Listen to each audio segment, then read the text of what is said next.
Hello everyone. आज के इस वीडियो लेक्चर में हम डिस्कस करेंगे म्यूचुअल एक्सक्लूजन प्रिंसिपल और देखेंगे कि म्यूचुअल एक्सक्लूजन प्रिंसिपल क्या होता है और उसे एग्जांपल से समझेंगे। तो सबसे पहले हम देखते हैं कि म्यूचुअल एक्सक्लूजन प्रिंसिपल क्या होता है। बेसिकली ये प्रिंसिपल उन मॉलिक्यूल्स के लिए दिया गया है जिनके अंदर क्या होती है, सेंटर ऑफ सिमेट्री, जिसे हम इन्वर्जन सेंटर कहते हैं।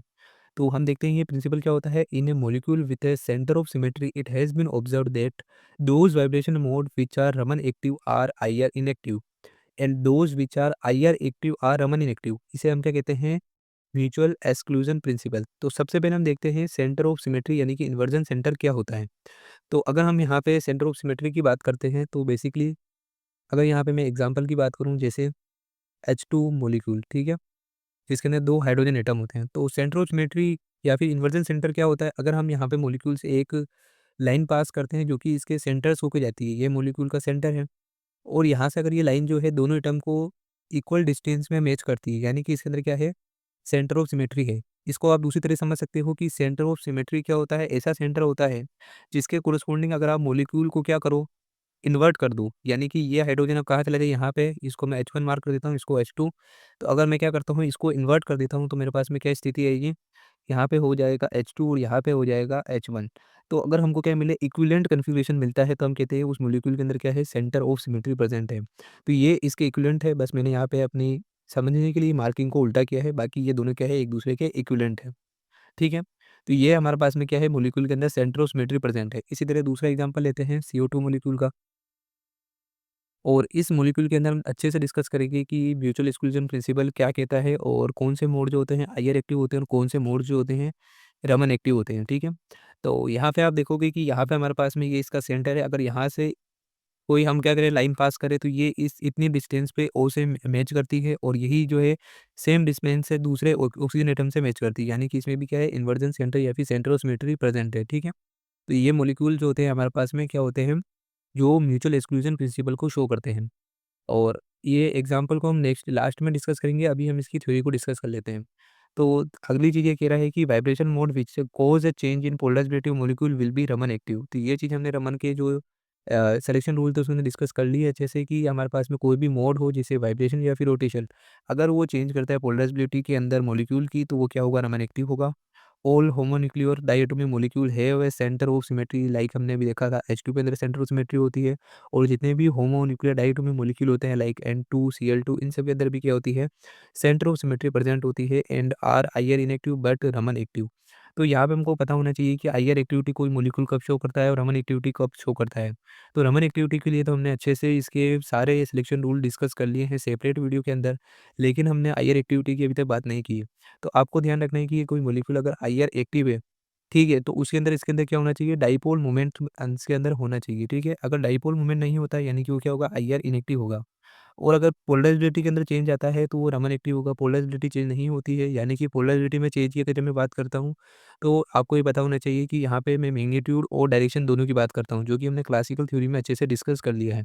ठीक है। जो रमन इफेक्ट की क्लासिकल थ्योरी थी उसके अंदर मैंने अच्छे से पोलराइजेबिलिटी, एलिप्सॉइड और जो हमारे पास है पोलराइजेबिलिटी किस-किस पे डिपेंड करती है वो वहाँ पे हमने देख लिया है। तो यहाँ पे आपको पता होना चाहिए कि डायरेक्शन और जो मैग्नीट्यूड है दोनों की बात की जाती है जब हम बात करते हैं पोलराइजेबिलिटी चेंज के अंदर।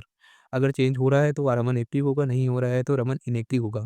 तो जितने भी होमोन्यूक्लियर डायटोमिक मॉलिक्यूल हैं उनके अंदर क्या है, सेंटर ऑफ सिमेट्री है और वो आईआर इनएक्टिव है क्योंकि डाइपोल मोमेंट में चेंज नहीं आ रहा है। इसको आप इस तरह से समझ सकते हो। जैसे यहाँ पे हमने एग्जांपल किसका लिया है, हाइड्रोजन मॉलिक्यूल का। ठीक है। तो हाइड्रोजन मॉलिक्यूल के अंदर 2 हाइड्रोजन एटम है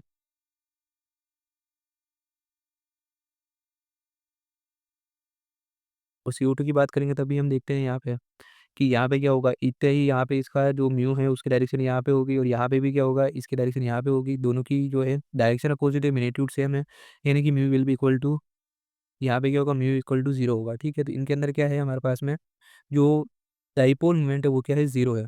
तो इस तरह से हमारे पास में क्या होता है कि अगर डाइपोल मोमेंट के अंदर चेंज नहीं आता है या फिर डाइपोल मोमेंट 0 होता है तो वो क्या होता है, आईआर इनएक्टिव होते हैं। ठीक है।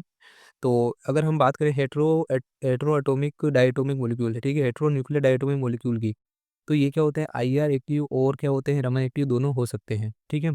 तो ये डिपेंड करता है कि अब आपकी पोलराइजेबिलिटी चेंज हो रही है या नहीं हो रही, या फिर उसके अंदर क्या वो परमानेंट डाइपोल मोमेंट है या नहीं।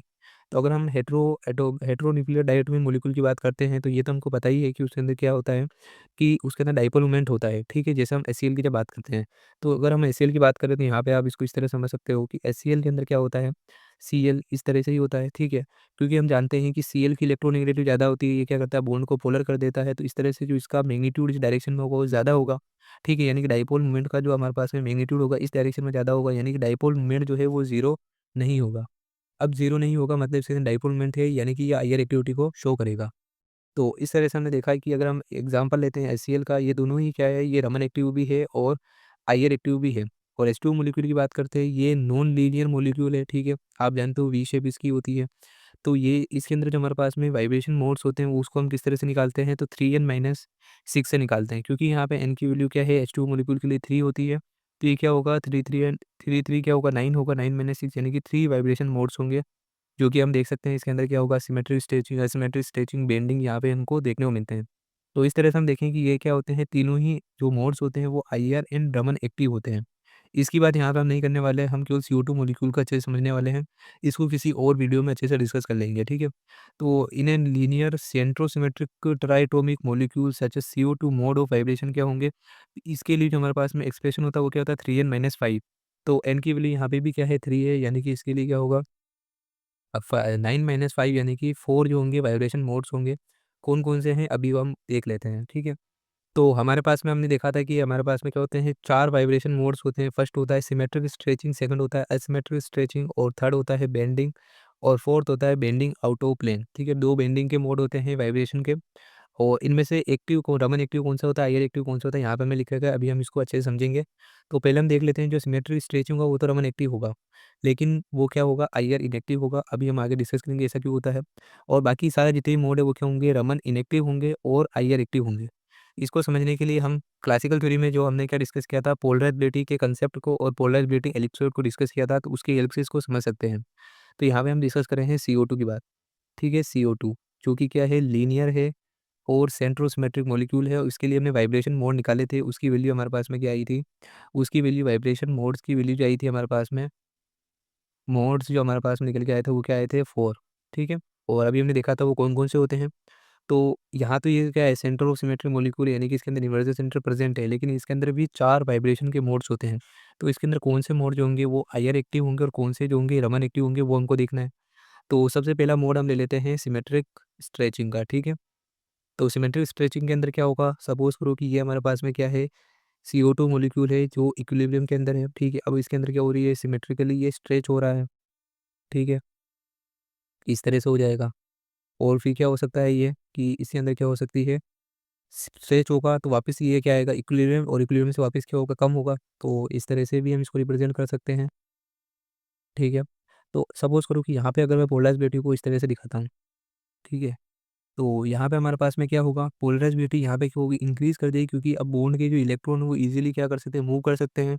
तो यहाँ पे पोलराइज़ेबिलिटी इंक्रीज़ कर देगी, यानी कि पोलराइज़ेबिलिटी एलिप्सॉइड क्या होगा, और छोटा हो जाएगा, ठीक है? और ये डायरेक्शन क्या बता रही है, एक्स और वाई जो भी है हम यहाँ पे कर कंसीडर कर रहे हैं, यानी कि एस डायरेक्शन, यानी कि इस डायरेक्शन के अंदर पोलराइज़ेबिलिटी ज़्यादा है as compare to Y direction, क्योंकि इलेक्ट्रॉन क्या कर रहे हैं, एस डायरेक्शन के अंदर मूव कर रहे हैं, इसलिए पोलराइज़ेबिलिटी ज़्यादा होती है।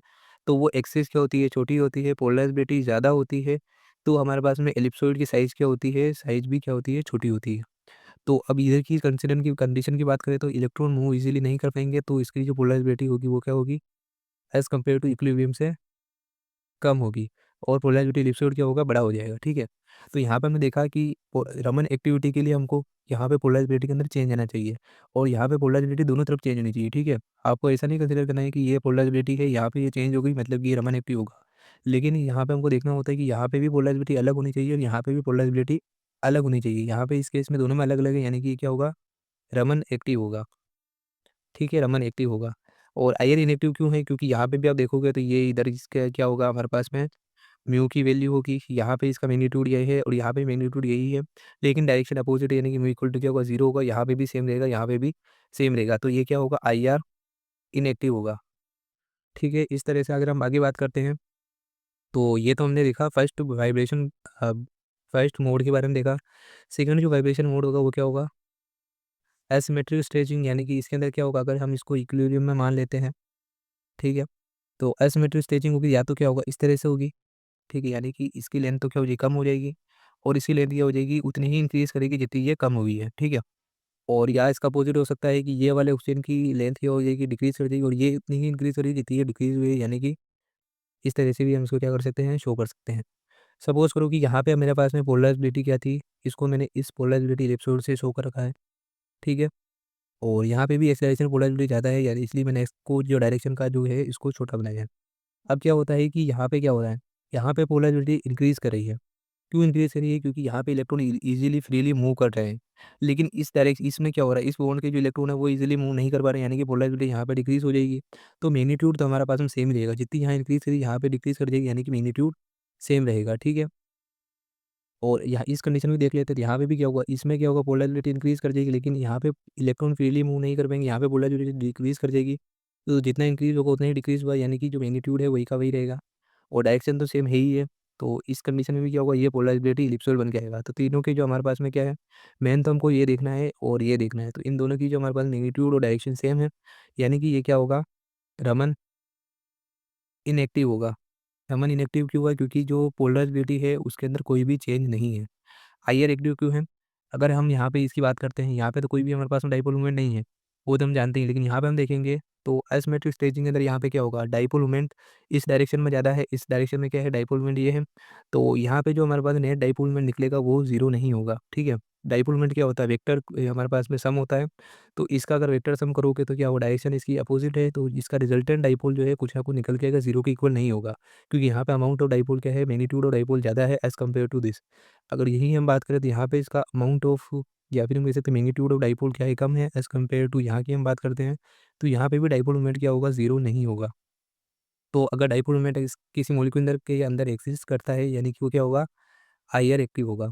तो यहाँ से आपको समझ में आया कि ये सेंटर और सिमेट्री वाला मॉलिक्यूल तो है, लेकिन इसके अंदर जो एसिमेट्रिक स्ट्रेचिंग वाला मोड है वो क्या होगा, हायर एक्टिव होगा।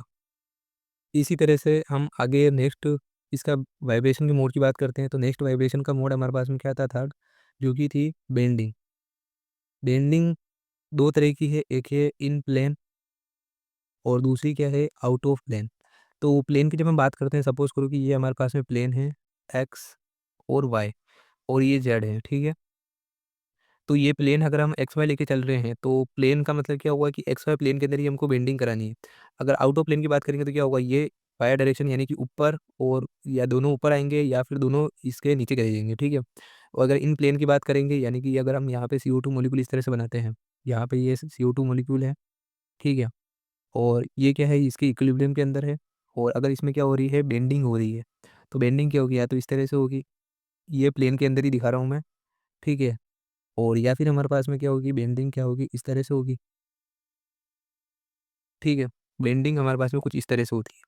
तो इस कंडीशन में भी आप देखो कि ये क्या है, प्लेन के अंदर ही है, बस ऊपर गया है ये क्या गया है, नीचे गया है, दोनों मॉलिक्यूल। दोनों जो हमारे पास में ऑक्सीजन एटम है वो नीचे चले गए हैं, यहाँ पे ऊपर चले गए हम। सपोज़ करो कि यहाँ पे इसकी पोलराइज़िबिलिटी को हमने कुछ इस तरह से शो कर रखा है, ठीक है? अब इस कंडीशन में क्या होगा, हम जानते हैं कि हमारे पास में अगर कोई अप्लाइड इलेक्ट्रिक फील्ड होता है, हम इस तरह से लगाते हैं, तो इलेक्ट्रॉन मूव कहाँ करते हैं, एक्स डायरेक्शन में मूव करते हैं। अब ये एक्स डायरेक्शन से क्या हो गया, ऊपर चला गया है, तो इलेक्ट्रॉन जो है इस डायरेक्शन मूव करते हैं और बॉन्ड ऊपर चले गए हैं, यानी कि पोलराइज़िबिलिटी क्या होगी, डिक्रीज़ करेगी। तो यहाँ पे कुछ पोलराइज़िबिलिटी हमारे पास में क्या हो जाती है, डिक्रीज़ कर जाती है। तो इसका पोलराइज़िबिलिटी एलिप्सॉइड हम कुछ छोटा, इसका पोलराइज़िबिलिटी एलिप्सॉइड क्या करेंगे, हम कुछ बड़ा बना देंगे, ठीक है?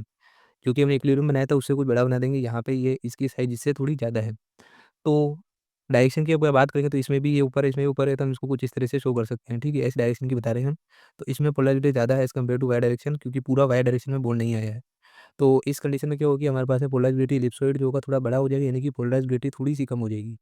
और यहाँ पे सेम सिनेरियो रहेगा कि पोलराइज़िबिलिटी क्या कर जाएगी, थोड़ी-सी डिक्रीज़ कर जाएगी।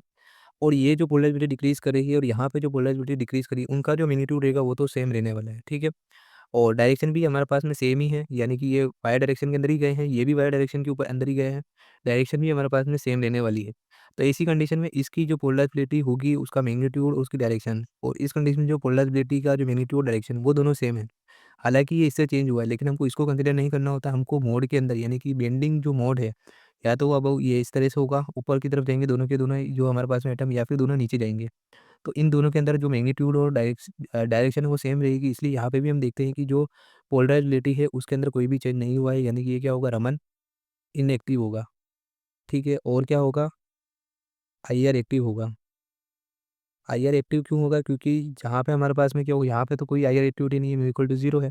लेकिन जब यहाँ पे देखोगे तो इसका मैग्नीट्यूड कुछ इस तरफ से होगा और इसका मैग्नीट्यूड कुछ इस डायरेक्शन में होगा। दोनों का अगर आप वेक्टर सम करोगे तो आपके पास में म्यू की वैल्यू कुछ ना कुछ आएगी और वो 0 नहीं रहेगी। तो इसलिए क्या होगा, आईआर एक्टिव होगा। अब जो लास्ट वाला मोड है उसको भी आप इस तरह से यहाँ पे ही समझ सकते हो। बस उसमें क्या होगा कि जो बेंडिंग यहाँ पे हमने प्लेन के अंदर दिखाई वो अबव द प्लेन हुई, यानी दोनों ऑक्सीजन एटम ऊपर जाएँगे, कार्बन एटम प्लेन के अंदर ही रहेगा और या फिर दोनों नीचे की तरफ जाएँगे, ठीक है? इसको मैं यहाँ पे 2D में शो नहीं कर सकता, तो यहाँ पे क्या होगा, या तो वो दोनों क्या जाएँगे, ऊपर की तरफ जाएँगे, ठीक है? या फिर दोनों क्या जाएँगे, नीचे की तरफ जाएँगे। इसको आप चाहो तो इस तरह से समझ सकते हो कि दोनों यहाँ से ऊपर की तरफ आ रहे हैं या फिर दोनों नीचे जा रहे हैं। तो उनमें भी सेम कंडीशन रहने वाली है कि पोलैरिटी में कुछ ना कुछ डिक्रीज़ आएगा और उनका जो होगा डिक्रीज़ तो आएगा, लेकिन वो डिक्रीज़ जो है दोनों में कांस्टेंट रहने वाला है। यानी कि जब ऊपर जाएगा दोनों एटम या फिर दोनों एटम नीचे जाएँगे। तो इस कंडीशन में जो हमारे पास में पोलराइज़ेबिलिटी एलिप्सॉइड आएगा, उसकी डायरेक्शन और जो मैग्नीट्यूड रहेगा वो दोनों कांस्टेंट रहने वाला है। तो इसी कंडीशन में जो बेंडिंग आउट ऑफ प्लेन भी होगी, वो भी क्या होगी हमारे पास में, उसके अंदर भी जो हमारे पास है पोलराइज़ेबिलिटी, उसके अंदर कोई चेंज नहीं होगा और वो आईआर जो होगी एक्टिव होगी और रमन जो होगी इनएक्टिव होगी। तो इस तरह से हम इसको समझ सकते हैं कि हमारे पास में CO2 मॉलिक्यूल है, उसके अंदर कौन से मोड्स जो होते हैं आईआर एक्टिव होते हैं और कौन से मोड जो होते हैं रमन एक्टिव होते हैं। तो यही हमारे को क्या बताता है, म्यूचुअल एक्सक्लूजन प्रिंसिपल बताता है। हालाँकि ये मॉलिक्यूल कैसा था? ये मॉलिक्यूल हमारे पास में सेंटर ऑफ सिमेट्री वाला मॉलिक्यूल था, तो इसमें हमने देखा था कि क्या होगा, जो मोड हमारे पास में रमन एक्टिव है, यानी कि जो फर्स्ट वाला मोड था जो कि हमारे पास में सिमेट्रिकली स्ट्रेचिंग था, वो रमन एक्टिव था, तो उसका जो हमारे पास में आईआर एक्टिविटी नहीं होगी, ठीक है? ये हमारे पास में क्या बताता है, म्यूचुअल एक्सक्लूजन प्रिंसिपल बताता है। और अगर हम सेकंड की बात करें कि अगर हमारे पास में कोई मोड क्या है, आईआर एक्टिव है, तो वो क्या होना चाहिए, रमन इनएक्टिव होना चाहिए। और ये किस पे एप्लीकेबल होता है, सेंटर ऑफ सिमेट्री मॉलिक्यूल जिनके अंदर होती है उन पे एप्लीकेबल होता है, क्योंकि इसमें क्या है, इन्वर्जन सेंटर प्रेजेंट है, सेंटर ऑफ सिमेट्री प्रेजेंट है, इसलिए ये इस मॉलिक्यूल के जितने भी मोड्स होंगे उस पे एप्लीकेबल होता है। H2O मॉलिक्यूल की बात करोगे तो वहाँ पे एप्लीकेबल नहीं होने वाला है, क्योंकि उसके अंदर सेंटर ऑफ सिमेट्री नहीं होती है। तो आई होप कि आपको म्यूचुअल एक्सक्लूजन प्रिंसिपल आसानी से समझ में आया होगा। तो अगर आपको ये वीडियो हेल्पफुल लगा है तो वीडियो को लाइक करें और हमारे चैनल को सब्सक्राइब करें। Thanks for watching.